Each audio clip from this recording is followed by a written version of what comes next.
Hello everyone and welcome to movies bucket list explained. तो आज मैं एरिस नाम की एक सीरीज़ को एक्सप्लेन करूंगा जो कि एक डच हॉरर मूवी है।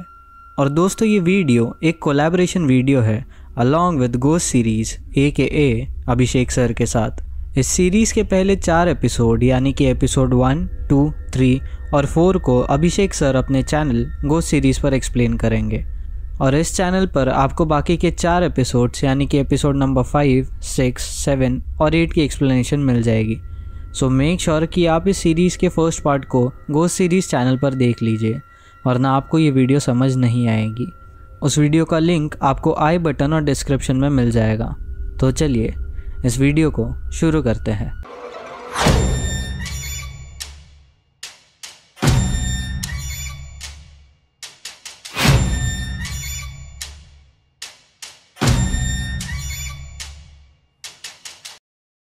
अब एपिसोड 5 की शुरुआत एक बच्चे को दिखाते हुए होती है जो कि एक बूढ़ी औरत के सामने एक ब्लैक एग को वॉमिट करता है। ये कोई और नहीं बल्कि कार्मेन के डैड मिस्टर ज़ीननबर्ग होते हैं। अब सीन प्रेजेंट में शिफ्ट होता है और मिस्टर ज़ीननबर्ग कार्मेन को बुलाते हैं और उसको बोलते हैं कि रोज़ा को वो रिचुअल अभी कर लेना चाहिए। इवन दो वो एक नई मेंबर होती है, उनको लगता है कि रोज़ा अभी तैयार है। कार्मेन रोज़ा के हाथ में एक कंटेनर पकड़ाती है और दोनों एक रूम के अंदर जाते हैं। कार्मेन उसको बहुत बार ये जताने की कोशिश करती है कि ये रिचुअल एक प्रिविलेज है। रूम के अंदर कार्मेन उस कंटेनर से वो ब्लैक लिक्विड का पैकेट निकालती है और उसको वो लोग कहीं पे पोर करते हैं।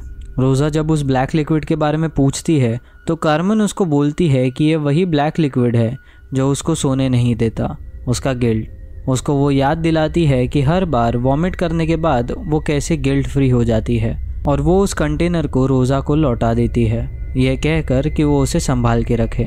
इसी बीच फ्लेयर अर्नोल्ड के पास आके बोलती है कि उसको अपना पोजीशन एज एन इंटर्न वापस चाहिए, पर ऑलरेडी अर्नोल्ड को बहुत सारे डिल्यूजन्स आ रहे थे जिसकी वजह से वो बहुत ही डिस्टर्ब था। याकूब ऑलरेडी अर्नोल्ड की कंडीशन से अवेयर था और उस पर नज़र रख रहा था। रोज़ा जब सीढ़ियों से उतर रही होती है, अर्नोल्ड ड्रंक हालत में रोज़ा से माफ़ी मांगने लगता है। रोज़ा उसको धक्का देकर वहाँ से निकल जाती है और यहाँ हम देख पाते हैं कि याकूब कंटिन्यूसली अर्नोल्ड पर नज़र रख रहा था।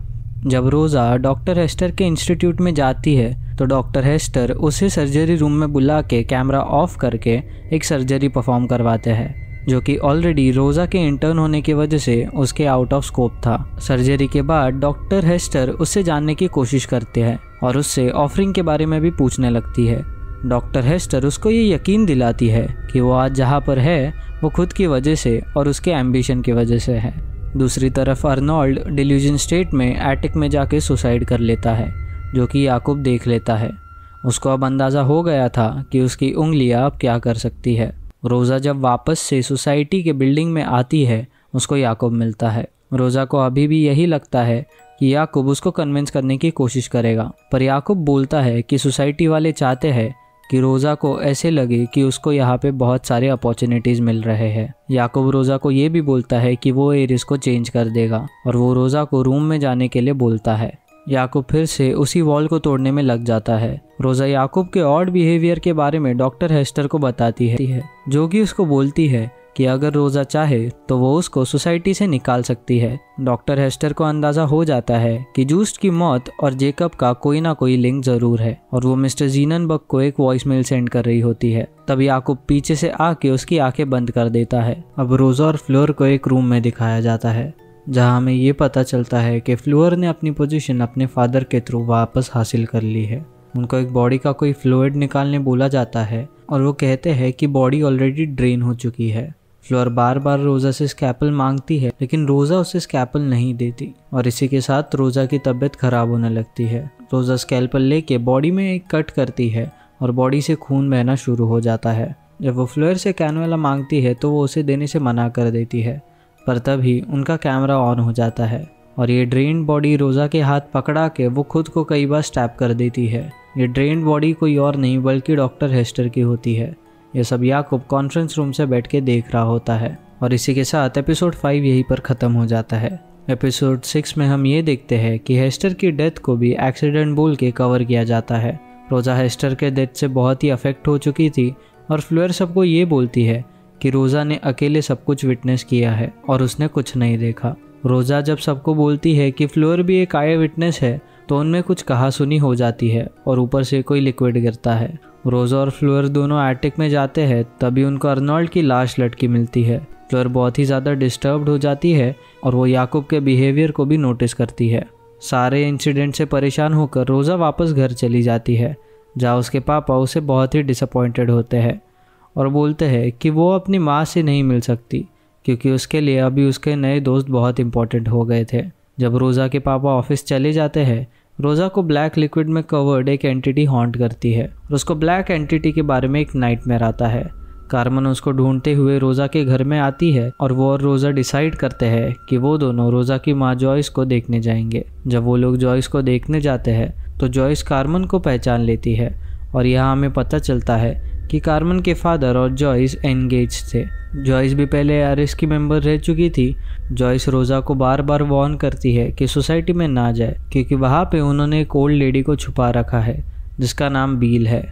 जॉयस रोज़ा को ये भी बोलती है कि बील सबको खा जाती है और बहुत डेंजरस है। फिर कार्मन रोज़ा को ले जाती है। जब रोज़ा कार्मन से एरिस के बारे में और पूछने लगती है तो वो उसके सवालों का जवाब नहीं दे पाती। उसको भी अभी तक एरिस के बारे में ज़्यादा कुछ पता नहीं था, पर वो ये ज़रूर बताते हैं कि उसके पिता बहुत ही ज़्यादा इंटरेस्टेड थे रोज़ा को रिक्रूट करने के लिए। रोज़ा को भनक लग जाती है कि याकूब की जान खतरे में है और इसी के साथ एपिसोड 6 यहीं पर ख़त्म हो जाता है। एपिसोड 7 की शुरुआत कार्मन के पिता से होती है, जो एक अजीब रूम में जाते हैं और किसी ओल्ड लेडी से बात करते हैं। वो ओल्ड लेडी और कार्मन के पिता के बीच में एक ग्लास का बैरियर था। वो ओल्ड लेडी ये बोलती है कि कार्मन बहुत डरी हुई है और बोलती है कि अगर उसको ज़िंदा रहना है तो रोज़ा को प्रेसिडेंट बना देना चाहिए। रोज़ा और कार्मन वापस मिलते हैं और रोज़ा बोलती है कि वो अपने कमरे में जा रही है। कार्मन को पता चल जाता है कि उसको प्रेसिडेंट नहीं बनाया जाएगा।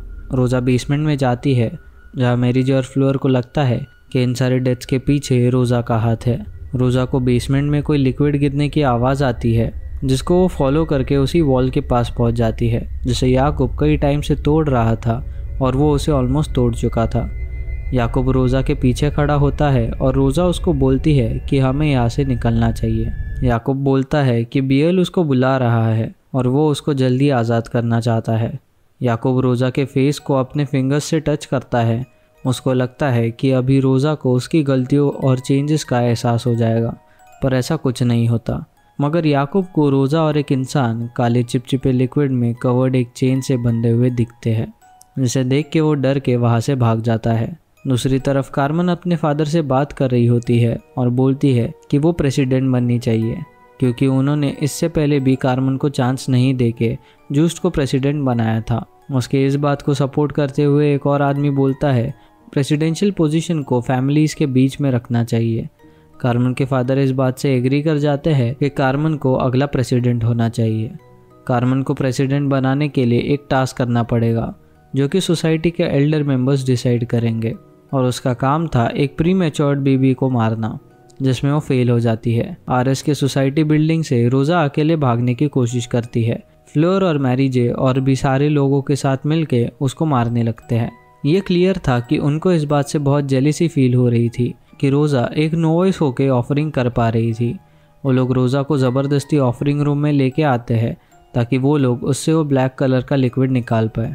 मैरी जे उसके मुंह में हाथ डाल के उसकी उल्टी भी कराने की कोशिश करती है, पर रोज़ा वहाँ से भाग जाती है। वो भाग के नीचे आती है और फ्लोर उसको किसी चीज़ से जला देती है। मैरी जे सबको झूठ बोलती है कि रोज़ा ने कन्फेस किया कि जूस्ट, हेस्टर और अर्नोल्ड तीनों को इसी ने मारा है। फ्लेयर रोज़ा का चेहरा जलाने की कोशिश करती है, पर वो धक्का देके उसको गिरा देती है और उसे मारने लगती है। याकूब उसे रुकने के लिए कहता है, पर वो नहीं रुकती। वो फ्लोर का चेहरा मार मार के बिगाड़ देती है और फिर उसके चेहरे पे वो ब्लैक लिक्विड की उल्टी कर देती है।